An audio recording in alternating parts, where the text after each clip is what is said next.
Coach, it was ugly early, it was ugly in the middle, and it was ugly at the end. That was a complete and total destruction of the Nuggets in Game 2. A 43-point rout in Game 2, the second round between the Nuggets and the Oklahoma City Thunder. This thing was, it was over early. It was 45-21 after one. You were shooting 35% from the floor. Oklahoma City shooting north of 71% from the floor after one. I knew it really early on, and I kind of bit my tongue when I was texting both you and KJ at the beginning of the game, just waiting to be like, all right, maybe they can get back in this one. I knew with 6 minutes to go in the first quarter that this thing was toast. And it's okay. It's okay as we welcome you to the morning sprint. Alex Ryanemi, Coach Mike Sanford. If I told you a week ago that you come back home with a 1-1 split and you know nothing, what do you say? I take it. You take it and you run away. Every single day and twice on Sunday against the Oklahoma City Thunder. Last night was awful. It was a terrible watch. I was really excited to watch this basketball game, although I think deep down, and a lot of us can be honest with ourselves, deep down a lot of us probably thought this was going to happen. Had a feeling. Did we not? Had a feeling. Like, ask yourself, as you sat down, like, I don't really think that this is going to be the Nuggets night tonight. This feels a lot like regular season Oklahoma City Thunder basketball, which, oh, by the way, that team likes to play with a massive lead. That's where they're very comfortable. I've used the term quite a bit. You got to drag these guys into deep waters, correct? Did I use that when I talked about game one of this series? Sure did. Find a way to get them into deep waters, because I don't know if they're very comfortable being out there where they got to tread water and they got to be able to sink or swim.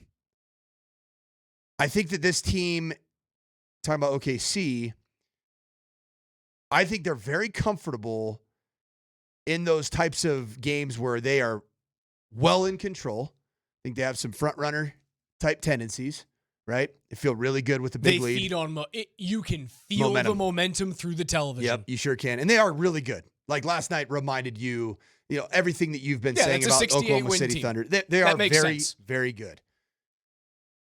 I think if you take them into the shallow waters, they beat you. So that means if they have a 15 to 20 point lead in the fourth quarter, they're good enough to beat you. The problem last night was that you didn't even enter the water. The Nuggets stayed out of the body of water. They didn't even go into the body of water. And you know what?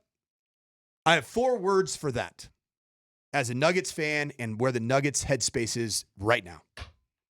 So what? Now what? So what? Now what? Because it happened. You gained home court advantage against the best team in the National Basketball Association. If you can boil down the first 2 games of any playoff series as the road team to one goal, it is win a game. And they did it. So take the positivity out of that. Where I get a little bit nervous, though, here is what did we talk about after Game 5 for the Nuggets and Clippers? How do you respond to success? Response. How do the Nuggets respond to success? And it feels as though when they have a level of success, the next night it's an off night. It's all right, we're going to be fine. We don't have to worry about chasing. We don't want to get fatigued. We don't want to get more injured. It does feel like, and again, the data set is very small right now just because we're only going off of what we've seen in, let's call it the Adelman era. When they succeed, the next game feels like a letdown. It's good because, well, when your back's against the wall, we can see what they do. They respond. When they are underdogs, heavy underdogs, we see that they respond typically, but it has to come off the heels of a loss. Which makes me think you're in for a ride. You're in for a 7-game series. I thought about who the Denver Nuggets are because they're a wildly complex basketball organization right now. Because they can beat anybody any given night when they bring that championship medal, that grit, that tenacity, and that is exactly what they displayed in Game 1. Frankly, I think they displayed it in their victories to get past the LA Clippers. Particularly Games 5 and 7. A smoking hot team, right? Let's just call it like it is. The Clippers were playing great basketball at the tail end of their season. So I feel like the Nuggets, are they a basketball team that you could say from an analogous perspective, you compare to a teenage boy? And as a teenage, walk me through that. A teenage boy, think about like homework assignments or, just pushing things off and procrastinating until the very Just last get it minute. done. And then, oh, hey, we got to go. I got to get this done. I'm going to get an F in this class, and I'm going to be grounded, and I'm not going to be able to chase some young lady around this summer, right? Are they that guy? Are they that young teenage boy? Or are they the old crafty vet? We all know them in our workplace, right? Where they show up and they put in just enough work and they let everybody know, hey, I'm here. But then you're like, hey, where'd they go? Hey, where's Jim? I haven't seen Jim today. We have multiple Jims in the office. You could have chosen any other name. You could have chosen Chet. James? Jimmy? Wait, there's like 3 Jims in the office. But is it and he just, is it that veteran? Is it that veteran, the wily veteran that knows how to just do enough to get it done? Right? Just enough. And it's like, I'm not going to exert myself, but I am going to strategically plan when I show up and do the laborious labor, the work that needs to be done. Then I'm going to take it off a couple different times of the day, or I'm going to take a couple days off. The Nuggets they're a complex basketball team, and I don't know which one it is. I'll tell you what, I don't know which one terrifies me more, the team that procrastinates or the team that's like, I'm going to pick my spots. when did you know it was over last night? I have my spot. For me, it was when Christian Brown No, you're going to steal it from me. airballed. There was a foul. Oh, okay. Called, okay, yes. and all then right. Christian Brown airballed horribly where he was uncontested and trying to get a bonus shot up. I was like, there is nobody on this basketball team that's going to be hitting shots today. It was abysmal. I can't remember when that foul was, but it was after. When you said Christian Brown, I'm like, I can't believe you're going to steal this from me. Well, And I told he you was not good last night. I held my tongue when I was trying to text you and KJ during the game. And as we often do when our teams are playing, we have a little bit of a thread. You know, typically I'm more of a knee-jerk reaction to those things, and you guys are the cooler heads typically prevail in that text thread.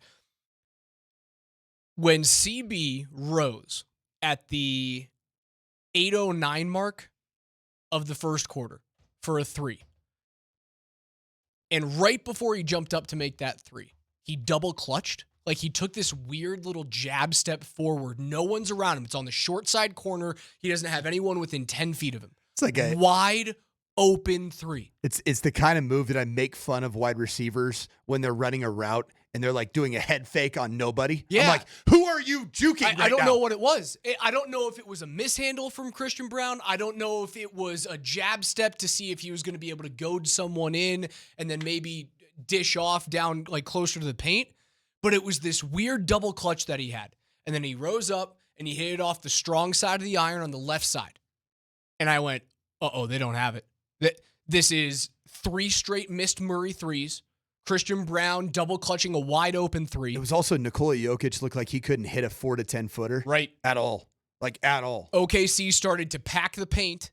And once you realize that you couldn't get to the inside, right? Like Joker wasn't necessarily his self from, let's call it the block in.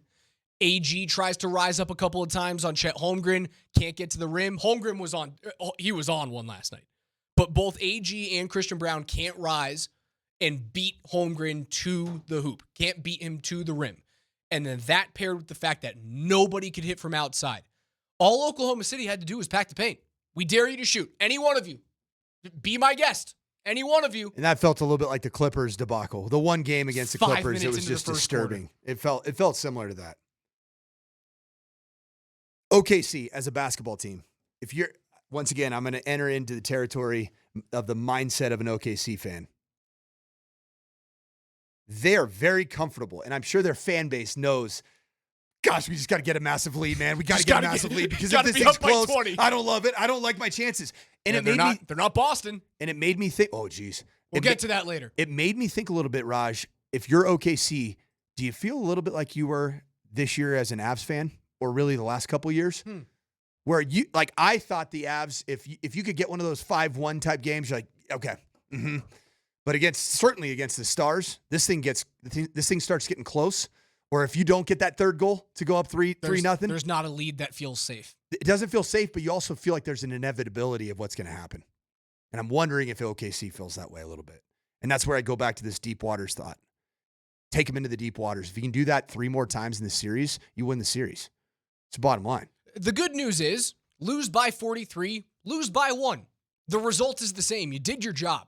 It feels bad this morning. It was an unwatchable final 3 quarters of basketball. I tapped out. I tapped out to go watch the Rockies, and then I was like, oh, well, look, they're tied at 6. Like, the offense is humming. And then the most Rockies thing in the world. Did you see the top of the 10th last night? No, I was watching the back of my eyelids, and I was pouting in my bed. Top of the 10th, Tigers guy gets up. They've already got a run home, right? You start with the runner on second base. They've already got a run home, up 7-6, but the game's still within reach. A shallow pop-up to left center field. Jordan Beck sprints in to go grab this ball, and it hits him square in the palm. And then he kicks the ball further away from himself. Detroit scores their second run. You went, it's the most Rockies thing ever.